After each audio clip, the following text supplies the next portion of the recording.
thusim khat anangai kitau hitin hiche thusim hi ahile gulpi kisagi nei kappa thusim ihin sei diwahi hiche thil soi ache sa sangni le som le li ho phatlai za gamleng mi khatin agamlen na anatu ahin chubang tun khusung khat ahin ni khat ni pasal mi ni gamleng din anakal sung thlonin hiche ho phalai phal bilai ahin gamnoi tu nisan amulo na ho chu adap dan a hoi sima ma zengen aman in zong adap be se je tun agal lama mol chungvum lama zo chu gamlen ding tin akigo thlon tan hiche mol lam chu azon thlonin ahile mol chungvum aga kal do thlon chun pasal khat pa chun gulpi khat ni achon khadi in achot kha jeng dinga phat chun gulpi zong akithol mangin azam gun hinla mi pan zong gulpi ahi amu mu chun amei pum akawin akap zengin ahila gulpi chu akap khan amunin athiden tan iche gulpi akap phat chun amani zong gamleng di talo chun gulpi chu hin ki pu hlonin khosung lam zonin ahong kile hlon tan amanin a het hlon lo wang chun aloi pa gulpi kap chu gulpi leng khat anahitan alang khara mu thelo ten zong aleng pau thi thu hi ni hla lam khuzin di konin a hedo obebon ama hon a het wachun a holding in a hong kon do paizon a pet in gu azu saun hui anun son gamleng te ni chu tha ding in anung adelon in lawang phat ten hi che gamleng mi te ni chu khosung analut man hlon ta alang khana gulpi thila te chun gammang pumpin a leng pau a holon in la leng pau lung jeng zong amuta povin a hla zong hi chenia ki patun a hung kile tapon hoilam asu ham ti ama ho zengin zong ane heta povinai hitobanga a leng pau hung ki tha phatun ama noi zapan lenggam cha hin pon ama hin tigup anezin hi che tigup nei pa hin a leng pau that pa chu that te ding tin a hin suboi pan tan mi pan gulpi a tha zo hin ima boina to pon ahin khu angai bangin phate chan anato ho zong akito jing thezen hinla gulpi akap thlani zo hin sun khat hi aman zong in tolin nang alemin ahil anang lem lai ta achon kining lovin amit in gulpi ana tha cha hong kilangin avet na lam zo sen gulpi bo chamutan aman zong in tola ahi chu ahian hinla avet na zo sen gulpi amon a in ko ten a ho zong lew a he phapon ko homa ombangin husagin zong a omien hichenia ki patun a phat se na hong boi pan ta hitia hong boi phat tu na in ko ten te se khat thempu khat kom hin apui zon hichete se pu koma apui phat wa chun gulpi thlate chu akipa un nom asatle azengon aje chu hiche thempu pa hin ipizia dammo ham ti zo si a hian inla in sumi te komin a gulpi thazi a hi tin ana sei pon aje chu thempu ki thoina ki hlaina bol ki ti phot chu thilla ho a hian ama ho ki he to jing a hian chubang chun gamleng mi pa chu thempu pan zong a hin zenin thempu pa chun taun aman tengle komnu kompa gampi gamnu achon se no ngai damin tin ki hlaina bol jin angai dam divin ana thumpi ezin inla gulpi te hen tha dinga ana bol jiun along khela dingin ima ana thumpi povin hi zong le thempu pa chun ata san che na thei divin gulpi wa choina dingin a kang chule ki hlaina ho he ana bol pi jing jin thempu pan hin zena kon chun adam domin hinla anung zui gulpi te wang chun ahla di pon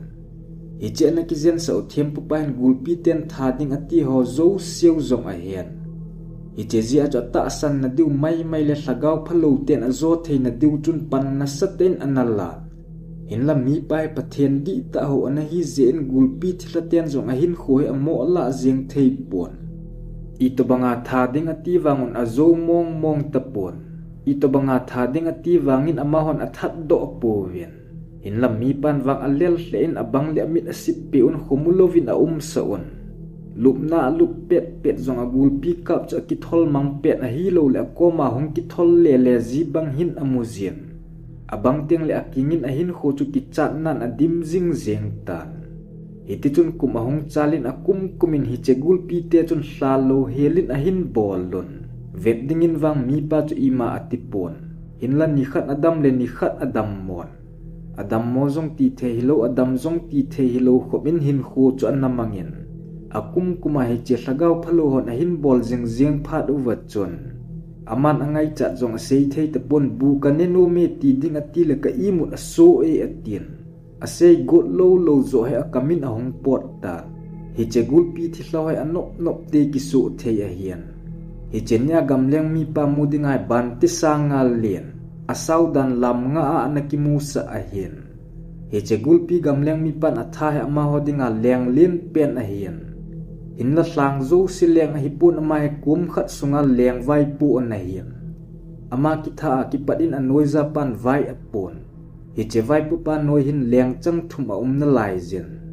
hi che gamleng mi pan adam kum apot thei kum le pathian thu zong ana sei zen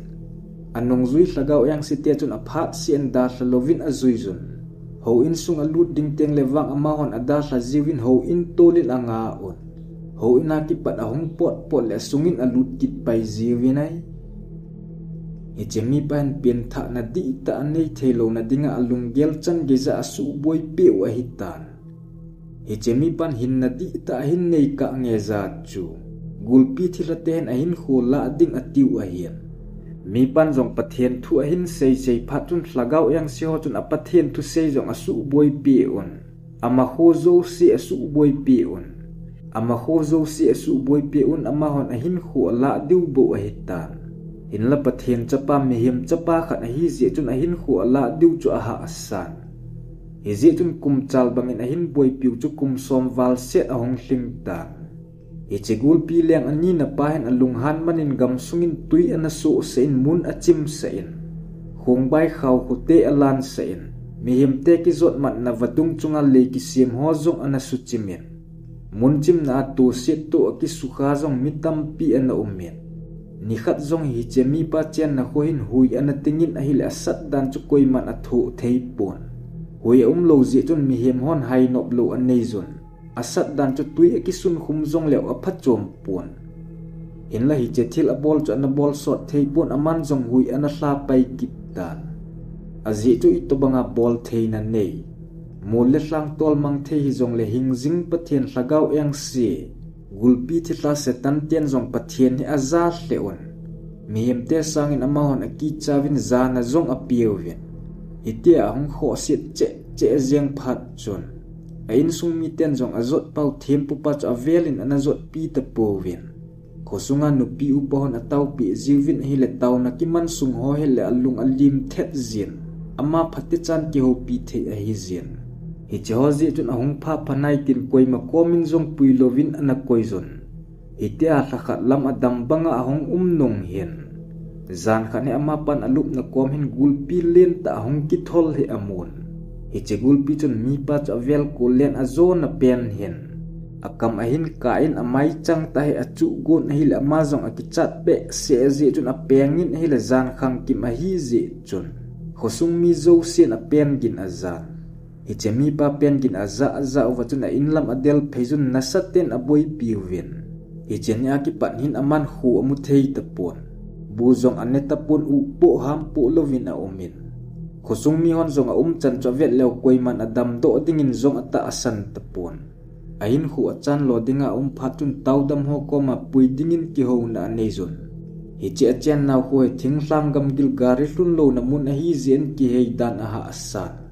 hi che ho zi a ma hon a ho to ki nai za thempu ho kom anazot kha o a hian aki ho na bangun khosung gol hlang ho le mi pi te ki tho pi na zal chon tawdam ho kom aga hlut thezon hi che mun aga hlun ta wachun hingjing pathen minin aman dam na hin mun abola gulpi thila ten zong ki phon na nezon avela bol kit ta loading in zong ki tep na nezonai thusim akichai tai